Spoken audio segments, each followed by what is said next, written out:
प्रयासों की चर्चा करें, जन आंदोलन से परिवर्तन की गाथा पूरे देश को बताएं।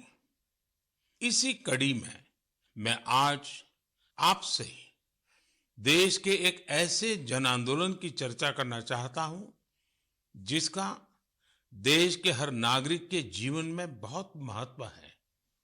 लेकिन उससे पहले मैं आज की पीढ़ी के नौजवानों से 24-25 साल के युवाओं से एक सवाल पूछना चाहता हूं और सवाल बहुत गंभीर है और मेरे सवाल पर जरूर सोचिए। क्या आपको पता है कि आपके माता पिता जब आपकी उम्र के थे तो एक बार उनसे जीवन का भी अधिकार छीन लिया गया था? आप सोच रहे होंगे कि ऐसा कैसे हो सकता है, ये तो असंभव है। लेकिन मेरे नौजवान साथियों, हमारे देश में एक बार ऐसा हुआ था। ये बरसों पहले 1975 की बात है। जून का वही समय था जब इमरजेंसी लगाई गई थी, आपातकाल लागू किया गया था। उसमें देश के नागरिकों से सारे अधिकार छीन लिए गए थे। उसमें से एक अधिकार संविधान के आर्टिकल 21 के तहत सभी भारतीयों को मिला, right to life and personal liberty भी था। उस समय भारत के लोकतंत्र को कुचल देने का प्रयास किया गया था। देश की अदालतें, हर संवैधानिक संस्था, प्रेस, सब पर नियंत्रण लगा दिया गया था। सेंसरशिप की ये हालत थी कि बिना स्वीकृति कुछ भी छापा नहीं जा सकता था। मुझे याद है, तब मशहूर गायक किशोर कुमार जी ने सरकार की वाहवाही करने से इनकार किया तो उन पर बैन लगा दिया गया। रेडियो पर से उनकी एंट्री ही हटा दी गई। लेकिन बहुत कोशिशों, हजारों गिरफ्तारियों और लाखों लोगों पर अत्याचार के बाद भी भारत के लोगों का लोकतंत्र से विश्वास डिगा नहीं, रत्ती भर नहीं डिगा। भारत के हम लोगों में सदियों से जो लोकतंत्र के संस्कार चले आ रहे हैं, जो लोकतांत्रिक भावना हमारी रग रग में है, आखिरकार जीत उसी की हुई। भारत के लोगों ने लोकतांत्रिक तरीके से ही इमरजेंसी को हटाकर वापस लोकतंत्र की स्थापना की। तानाशाही की मानसिकता को, तानाशाही वृत्ति प्रवृत्ति को लोकतांत्रिक तरीके से पराजित करने का ऐसा उदाहरण पूरी दुनिया में मिलना मुश्किल है। इमरजेंसी के दौरान देशवासियों के संघर्ष का गवाह रहने का, साझेदार रहने का सौभाग्य मुझे भी मिला था, लोकतंत्र के एक सैनिक के रूप में।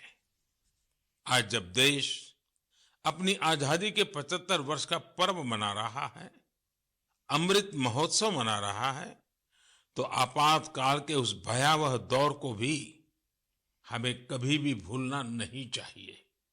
आने वाली पीढ़ियों को भी भूलना नहीं चाहिए। अमृत महोत्सव सैकड़ों वर्षों की गुलामी से मुक्ति की विजय गाथा ही नहीं, बल्कि आजादी के बाद के 75 वर्षों की यात्रा भी समेटे हुए हैं।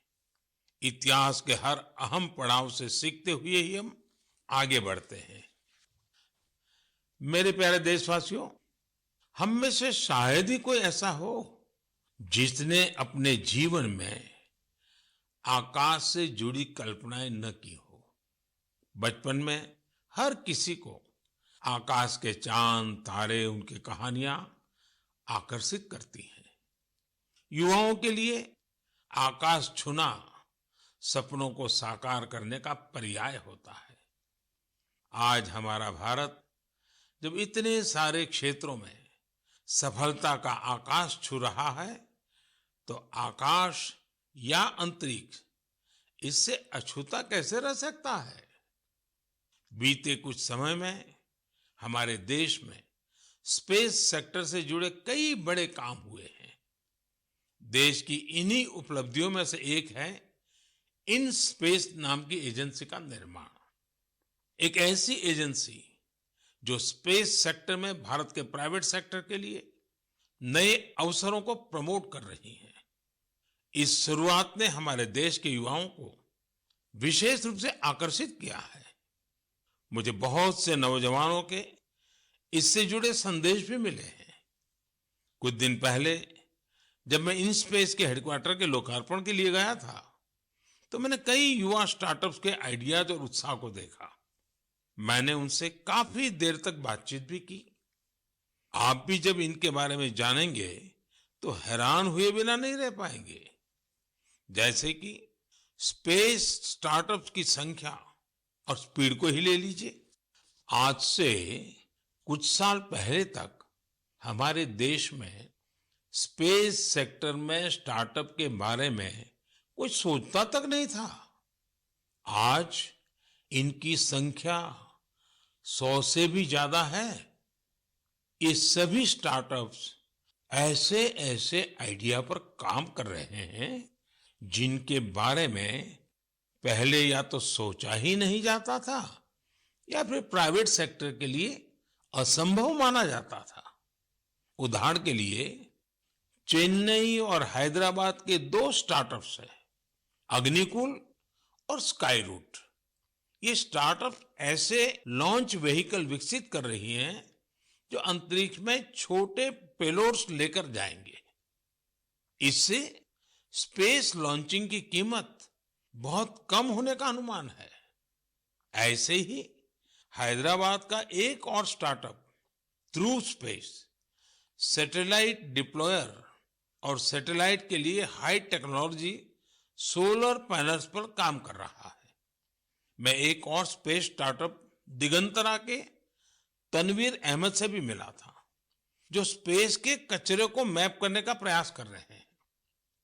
मैंने उन्हें एक चैलेंज भी दिया है कि वो ऐसी टेक्नोलॉजी पर काम करें जिससे स्पेस के कचरे का समाधान निकाला जा सके। दिगंतरा और ध्रुव स्पेस दोनों ही 30 जून को इसरो के लॉन्च व्हीकल से अपना पहला लॉन्च करने जा रहे हैं। इसी तरह बेंगलुरु के एक स्पेस स्टार्टअप एस्ट्रोम की फाउंडर नेहा भी एक कमाल के आइडिया पर काम कर रही है। ये स्टार्टअप ऐसे फ्लैट एंटीना बना रहा है जो न केवल छोटे होंगे बल्कि उनकी कॉस्ट भी काफी कम होगी। इस टेक्नोलॉजी की डिमांड पूरी दुनिया में हो सकती है। साथियों, इन स्पेस के कार्यक्रम में मैं महसाणा की स्कूल स्टूडेंट बेटी तन्वी पटेल से भी मिला था। वो एक बहुत ही छोटी सैटेलाइट पर काम कर रही है जो अगले कुछ महीनों में स्पेस में लॉन्च होने जा रही है। तन्वी ने मुझे गुजराती में बड़ी सरलता से अपने काम के बारे में बताया था। तन्वी की तरह ही देश के करीब 750 स्कूल स्टूडेंट्स अमृत महोत्सव में ऐसे ही 75 सैटेलाइट पर काम कर रहे हैं। और भी खुशी की बात है कि इनमें से ज्यादातर स्टूडेंट्स देश के छोटे शहरों से हैं। साथियों, ये वही युवा हैं जिनके मन में आज से कुछ साल पहले स्पेस सेक्टर की छवि किसी सीक्रेट मिशन जैसी होती थी, लेकिन देश ने स्पेस रिफॉर्म्स किए और वही युवा अब अपनी सैटेलाइट लॉन्च कर रहे हैं। जब देश का युवा आकाश छूने को तैयार है, तो फिर हमारा देश कैसे पीछे रह सकता है? मेरे प्यारे देशवासियों, मन की बात में अब एक ऐसे विषय की बात जिसे सुनकर आपका मन प्रफुल्लित भी होगा और आपको प्रेरणा भी मिलेगी। बीते दिनों हमारे ओलंपिक गोल्ड मेडल विजेता नीरज चोपड़ा फिर से सुर्खियों में छाए रहे। ओलंपिक के बाद भी वो एक के बाद एक सफलता के नए नए कीर्तिमान स्थापित कर रहे हैं। फिनलैंड में नीरज ने पावो नुर्मी गेम्स में सिल्वर जीता। यही नहीं, उन्होंने अपने ही जेवलिन थ्रो के रिकॉर्ड को भी तोड़ दिया। कुओर्टोन गेम्स में नीरज ने एक बार फिर गोल्ड जीतकर देश का गौरव बढ़ाया। ये गोल्ड उन्होंने ऐसे हालातों में जीता जब वहां का मौसम भी बहुत खराब था। यही हौसला आज के युवा की पहचान है। स्टार्टअप से लेकर स्पोर्ट्स वर्ल्ड तक भारत के युवा नए नए रिकॉर्ड बना रहे हैं। अभी हाल में ही आयोजित हुए खेलो इंडिया यूथ गेम्स में भी हमारे खिलाड़ियों ने कई रिकॉर्ड बनाए। आपको जानकर अच्छा लगेगा कि इन खेलों में कुल 12 रिकॉर्ड टूटे हैं।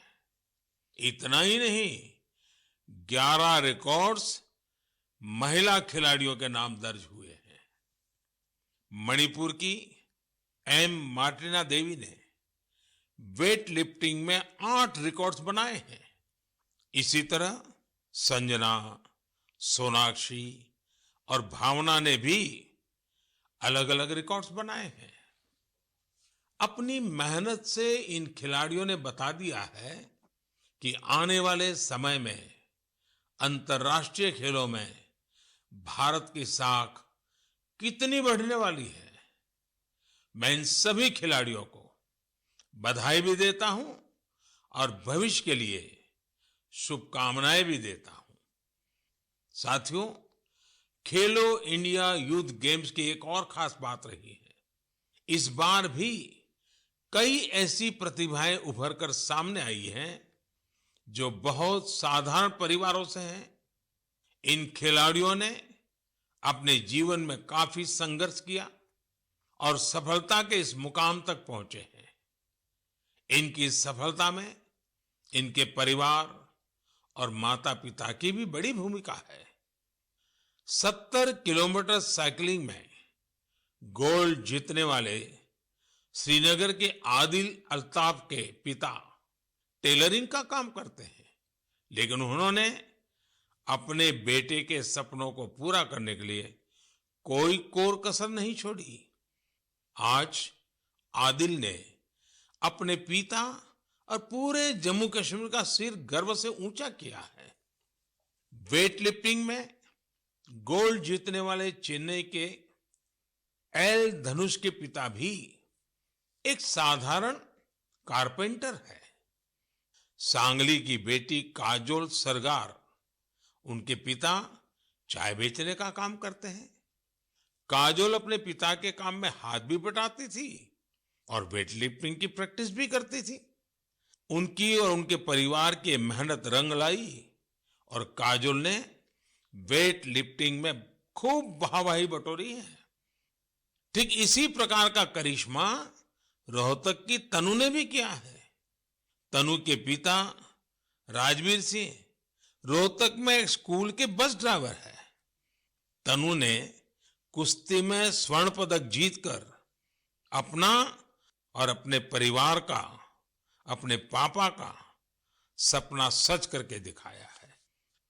साथियों, खेल जगत में अब भारतीय खिलाड़ियों का दबदबा तो बढ़ ही रहा है, साथ ही भारतीय खेलों की भी नई पहचान बन रही है। जैसे कि इस बार खेलो इंडिया यूथ गेम्स में ओलंपिक में शामिल होने वाली स्पर्धाओं के अलावा 5 स्वदेशी खेल भी शामिल हुए थे। ये 5 खेल है गतका, थांग ता, योगासन, कलरियापट्टू और मलखम। साथियों, भारत में एक ऐसे खेल का अंतर्राष्ट्रीय टूर्नामेंट होने जा रहा है जिस खेल का जन्म सदियों पहले हमारे ही देश में हुआ था, भारत में हुआ था। ये आयोजन है 28 जुलाई से शुरू हो रहे शतरंज ओलंपियाड का इस बार शतरंज ओलंपियाड में 180 से भी ज्यादा देश हिस्सा ले रहे हैं। खेल और फिटनेस की हमारी आज की चर्चा एक और नाम के बिना पूरी नहीं हो सकती। ये नाम है तेलंगाना की माउंटेनियर पूर्णा मालावत का। पूर्णा ने 7 समिट्स चैलेंज को पूरा कर कामयाबी का एक और परचम लहराया है। 7 समिट्स चैलेंज यानी दुनिया की 7 सबसे कठिन और ऊंची पहाड़ियों पर चढ़ने की चुनौती। पूर्णा ने अपने बुलंद हौसलों के साथ नॉर्थ अमेरिका की सबसे ऊंची चोटी माउंट देनाली की चढ़ाई पूरी कर देश को गौरवान्वित किया है। पूर्णा भारत की वही बेटी है जिन्होंने महज 13 साल की उम्र में माउंट एवरेस्ट पर जीत हासिल करने का अद्भुत कारनामा कर दिखाया था। साथियों, जब बात खेलों की हो रही है तो मैं आज भारत की सर्वाधिक प्रतिभाशाली क्रिकेटरों में उनमें से एक मिताली राज की भी चर्चा करना चाहूंगा। उन्होंने इसी महीने क्रिकेट से संन्यास की घोषणा की है, जिसने कई खेल प्रेमियों को भावुक कर दिया है। मिताली महज एक साधारण खिलाड़ी नहीं रही है, बल्कि अनेक खिलाड़ियों के लिए प्रेरणा स्रोत भी रही है। मैं मिताली को उनके भविष्य के लिए ढेर सारी शुभकामनाएं देता हूं। मेरे प्यारे देशवासियों, हम मन की बात में वेस्ट टू वेल्थ से जुड़े सफल प्रयासों की चर्चा करते रहे हैं। ऐसा ही एक उदाहरण है मिजोरम की राजधानी आइजवाल का। आइजवाल में एक खूबसूरत नदी है चिटे लुई, जो बरसों की उपेक्षा के चलते गंदगी और कचरे के ढेर में बदल गई। पिछले कुछ वर्षों में इस नदी को बचाने के लिए प्रयास शुरू हुए हैं। इसके लिए स्थानीय एजेंसियां, स्वयंसेवी संस्थाएं और स्थानीय लोग मिलकर save Chite Louis action plan भी चला रहे हैं। नदी की सफाई के इस अभियान ने वेस्ट से वेल्थ क्रिएशन का अवसर भी बना दिया है। दरअसल इस नदी में और इसके किनारों पर बहुत बड़ी मात्रा में प्लास्टिक और पॉलीथीन का कचरा भरा हुआ था। नदी को बचाने के लिए काम कर रही संस्था ने इसी पॉलीथीन से सड़क बनाने का फैसला लिया। यानी जो कचरा नदी से निकला, उससे मिजोरम के एक गांव में राज्य की पहली प्लास्टिक रोड बनाई गई। यानी स्वच्छता भी और विकास भी। साथियों, ऐसा ही एक प्रयास पुडुचेरी के युवाओं ने भी अपनी स्वयंसेवी संस्थाओं के जरिए शुरू किया है। पुडुचेरी समंदर के किनारे बसा है। वहां के बीचेज और समुद्री खूबसूरती देखने बड़ी संख्या में लोग आते हैं। लेकिन पुडुचेरी के समंदर तट पर भी प्लास्टिक से होने वाली गंदगी बढ़ रही थी। इसलिए अपने समंदर बीचेस और इकोलॉजी को बचाने के लिए यहां लोगों ने रिसाइकलिंग फॉर लाइफ अभियान शुरू किया है। आज पुडुचेरी के कराईकल में हजारों किलो कचरा हर दिन कलेक्ट किया जाता है और उसे सेग्रीगेट किया जाता है। इसमें जो ऑर्गेनिक कचरा होता है उससे खाद बनाई जाती है।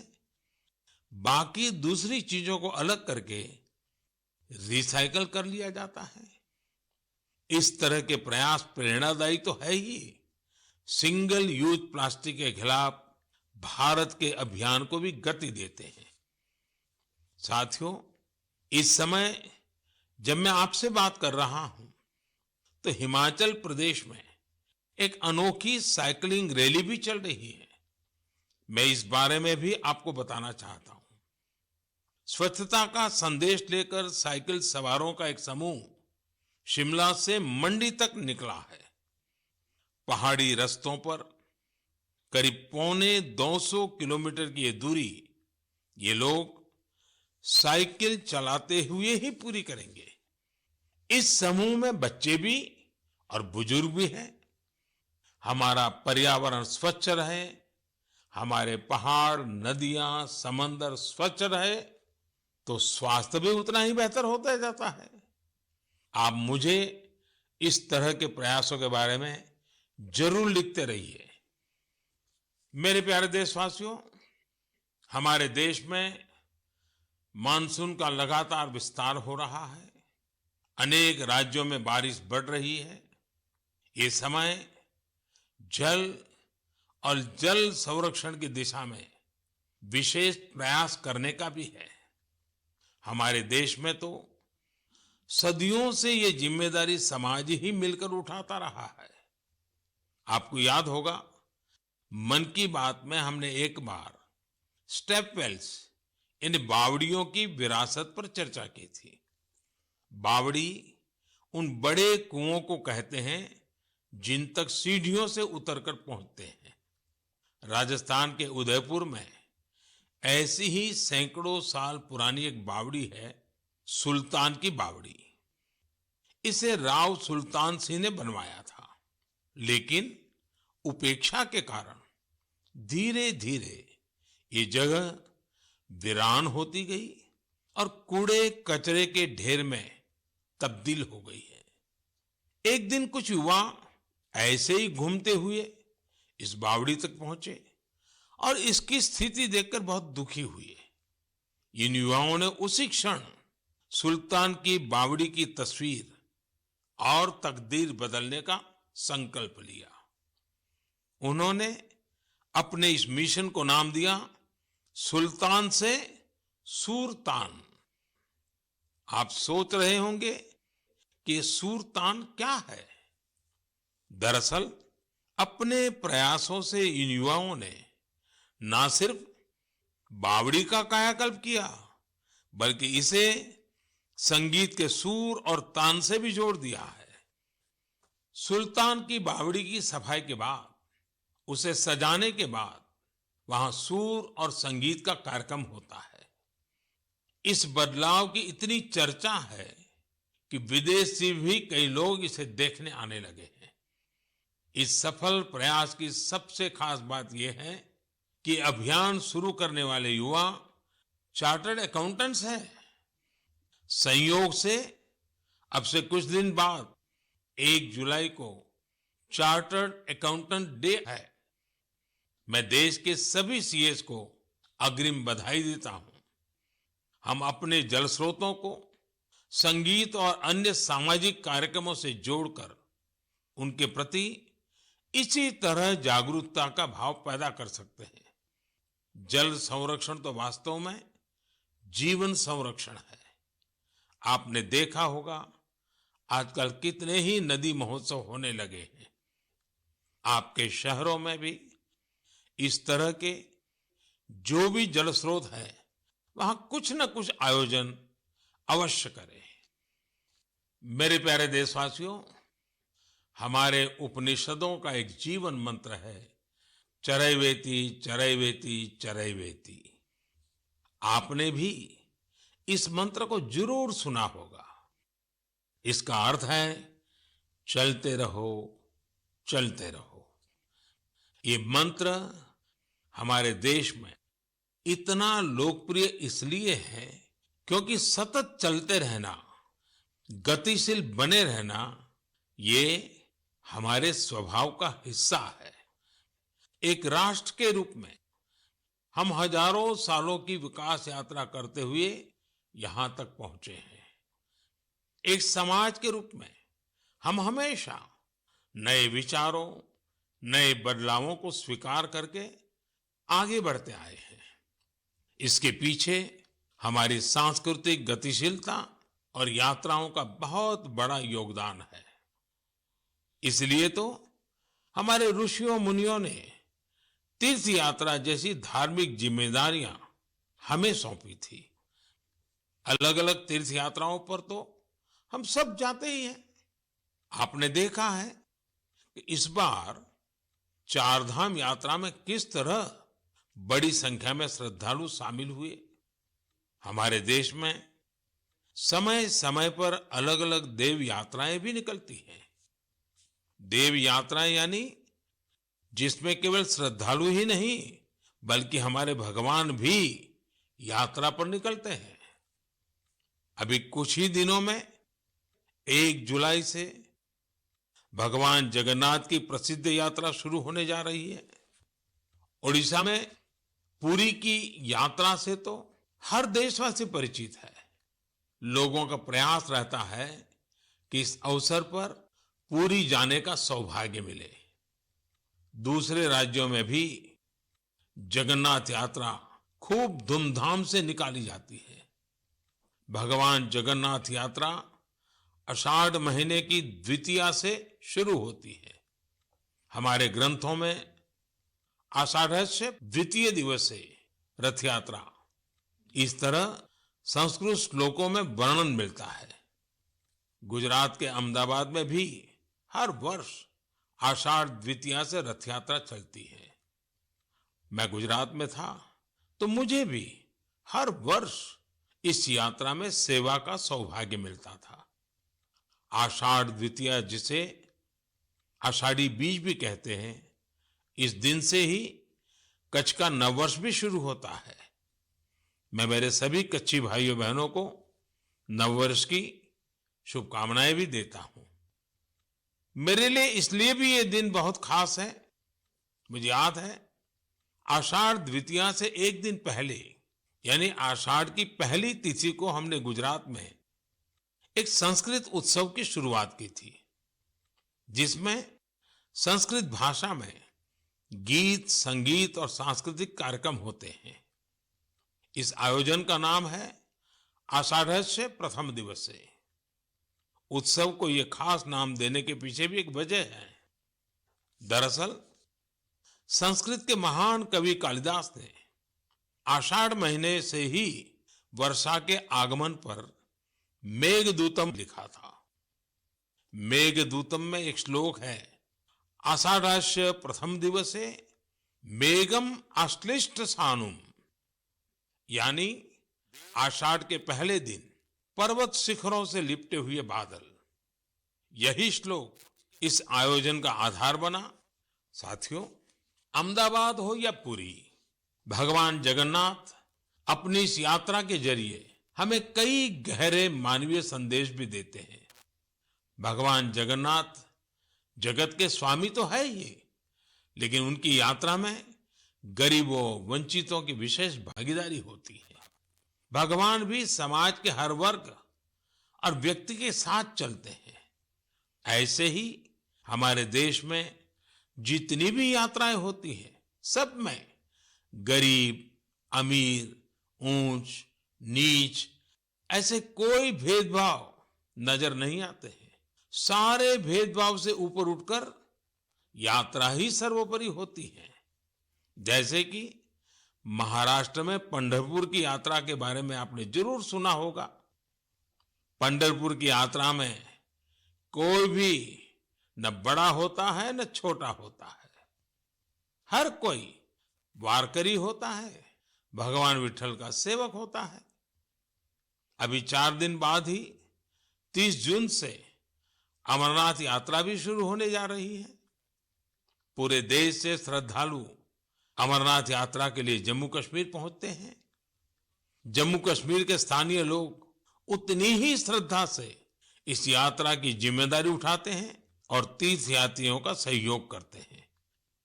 साथियों, दक्षिण में ऐसा ही महत्व सबरीमाला यात्रा का भी है। सबरीमाला की पहाड़ियों पर भगवान अयप्पा के दर्शन करने के लिए ये यात्रा तब से चल रही है जब यह रास्ता पूरी तरह जंगलों से घिरा रहता था। आज भी लोग जब इन यात्राओं में जाते हैं तो उसे धार्मिक अनुष्ठानों से लेकर रुकने ठहरने की व्यवस्था तक गरीबों के लिए कितने अवसर पैदा होते हैं। यानी ये यात्राएं प्रत्यक्ष रूप से हमें गरीबों की सेवा का अवसर देती हैं और गरीब के लिए उतनी ही हितकारी होती हैं। इसलिए तो देश भी अब आध्यात्मिक यात्राओं में श्रद्धालुओं के लिए सुविधाएं बढ़ाने के लिए इतने सारे प्रयास कर रहा है। आप भी ऐसी किसी यात्रा पर जाएंगे तो आपको अध्यात्म के साथ साथ एक भारत श्रेष्ठ भारत के भी दर्शन होंगे। मेरे प्यारे देशवासियों, हमेशा की तरह इस बार भी मन की बात के जरिए आप सभी से जुड़ने का ये अनुभव बहुत ही सुखद रहा। हमने देशवासियों की सफलताओं और उपलब्धियों की चर्चा की। इस सब के बीच हमें कोरोना के खिलाफ सावधानी को भी ध्यान रखना है। हालांकि संतोष की बात है कि आज देश के पास वैक्सीन का व्यापक सुरक्षा कवच मौजूद है। हम 200 करोड़ वैक्सीन डोज के करीब पहुंच गए हैं। देश में तेजी से प्रिकॉशन डोज भी लगाई जा रही है। अगर आपकी सेकंड डोज के बाद प्रिकॉशन डोज का समय हो गया है तो आप ये तीसरा डोज जरूर लें। अपने परिवार के लोगों को, खासकर बुजुर्गों को भी प्रिकॉशन डोज लगवाएं। हमें हाथों की सफाई और मास्क जैसी जरूरी सावधानी भी बरतनी ही है। हमें बारिश के मौसम में आसपास गंदगी से होने वाली बीमारियों से भी आगाह रहना है। आप सब सजग रहिए, स्वस्थ रहिए और ऐसी ही ऊर्जा से आगे बढ़ते रहिए। अगले महीने हम एक बार फिर मिलेंगे। तब तक के लिए बहुत बहुत धन्यवाद। नमस्कार।